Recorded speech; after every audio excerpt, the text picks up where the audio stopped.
ও মা গো, মনে হইতেছে আসমানের চান পুকুর পারে নাই বাসছে। আপনার দেখে মনে হইতেছে আপনি এই দেশের না, আপনি মনে হয় বিদেশি, তাই না? অবশ্য আমি দুবাই থেকে এসেছি, আপনি চাইলে আমাকে বিদেশি মেয়ে বলতেই পারেন। আরে এই তো আমি তো বুঝা ফেলাইছি আপনি দুবাই থেকে আসছেন। তার দুবাই থেকে কার প্রেমে পাগল হয়ে আপনি বাংলাদেশে আসছেন ম্যাডাম?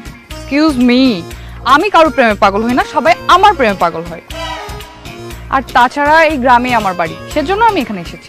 হায় হায়, কি কইতেছেন আপনি? আপনি আমাগো গ্রামের মাইয়া? আমাগো গ্রামে এত সুন্দর মাইয়া আছে আমি তো জানতাম না। আপনার বাড়ি কই? আপনার বাপের নাম কি? আপনার মার নাম কি? আপনার নাম কি আপা?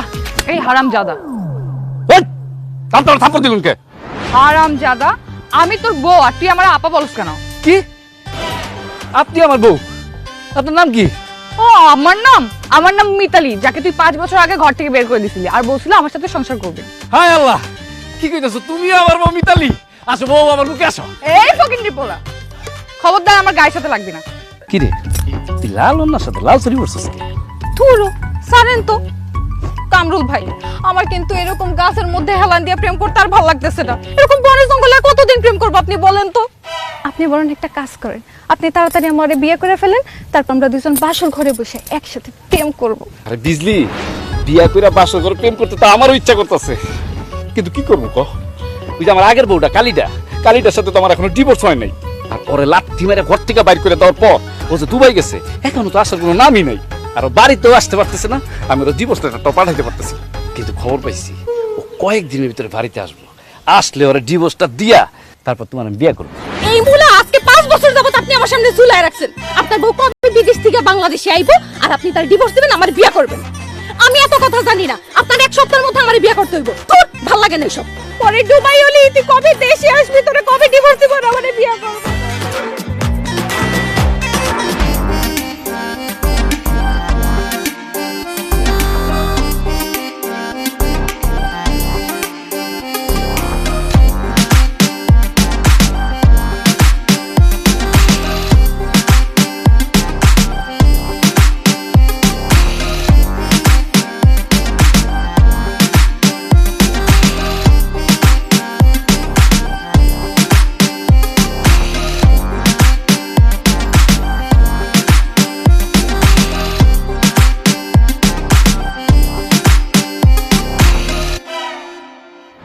ও মা গো, মনে হইতেছে আসমানের চান পুকুর পারে নাই বাসছে।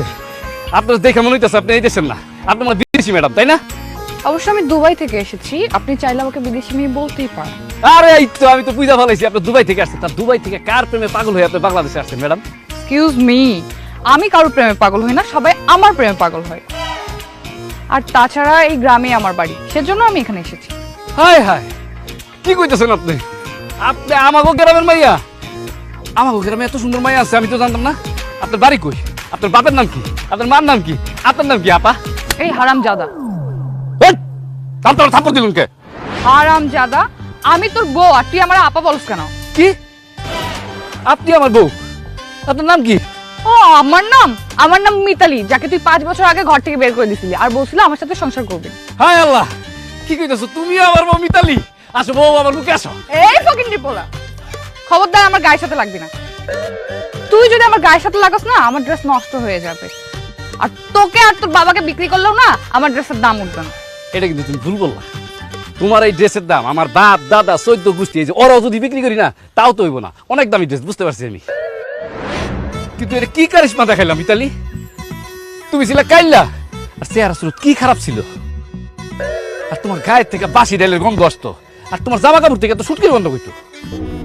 আর তোমার তো আমি একটুও পছন্দ করতাম না, আর তোমার একটুও ভালো লাগতো না। তুমি এত সুন্দর কেমন হইলা কত? তোমার তো এখন আমার মানুষ মনে হইতেছে না, মনে হইতেছে আমার সামনে সাক্ষাৎ একটা পরিবারে আছে। ও মিতালি, কও না তুমি এত পরিবর্তন তোমার কেমনে করলা? Oh come on, it's money power bro. টাকা থাকলে না সব সম্ভব। দুবাইতে ব্রুজ খলিফা আছে না, ওখানে বিশাল বড় একটা জব পাইছি। আর 2 হাতে টাকা পয়সা কামাইছি আর নিজের পিছনে ইনভেস্ট করছি। আর দুবাইয়ের যে বড় বড় স্যালুনগুলো আছে না, ওখান থেকে হেয়ার স্টাইল ফেসিয়াল সব করে সুন্দর হয়ে গেছি। আর ভালো খাইছি, ভালো পড়ছি, সুন্দর তো লাগবেই। মিতালি, বিশ্বাস করো, আমি যদি আগে জানতাম তোমার এত পরিবর্তন হইব, তুমি এত সুন্দর হইয়া তারপরে দেশ আইবা, আমি তোমার জীবনও চাতাম না। উল্টা তোমার আসল ধরে আমি সারাদিন বসে থাকতাম, তোমার কথায় উঠতাম আর বসতাম, উঠতাম আর বসতাম। হায় আল্লাহ, আমি এটা কত বড় ভুল করে ফেলাইছি, আমার মাফ করে দাও। হ্যাঁ, তুই যে আমার ছাইরা ভুল করছস এটা তুই বুঝতে পারছস? এটাই তো আমি চাইছি, তার মানে আমি সাকসেস। কিন্তু বিশ্বাস কর, তুই আগে যে খ্যাটটা ছিলি না, এখন আরো বেশি খ্যাট হয়ে গেছিস। আগে তাও একটু ফর্সা ছিলি, এখন তো বয়সের ভার আরো কালো হয়ে গেছে। ভালো করছস রে, তুই আমার বাড়ি থেকে বের করে দিছিস। আসলে তোর সাথে তো আমার যায় না। আপনার সাথে যায় না তো কি হয়েছে, কামরুল ভাইয়ের সাথে আমার ঠিকই যায়। আব্বা তো আমাদের দুইজনের বিয়ে ঠিক করে রাখছে। আপনার সাথে কামরুল ভাই ডিভোর্স হয়নি, সেজন্যই তো আমাদের বিয়েটা হইতেছে না। এখন আপনি দেশে আসছেন, আপনার ডিভোর্স দেবে, তারপর আমরা দুজনে বিয়ে করবো, সংসার করবো। সাব্বাস, আমি তো এটাই চাইছি। আর শোন কামরুল, তুই আমাকে ডিভোর্স লেটার পাঠিয়ে দিস, আমি সাইন করে দিব। আর তোর সাথে না আমার যায় না, বুঝছস? তোদের দুজনকেই ভালো যায়।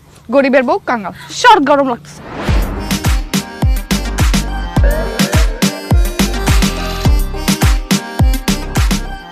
কি ব্যাপার কামরুল ভাই, কি ভাবতেছেন? আবার না একটা গানের লাইন মনে পড়ে গেছে। কোনটা?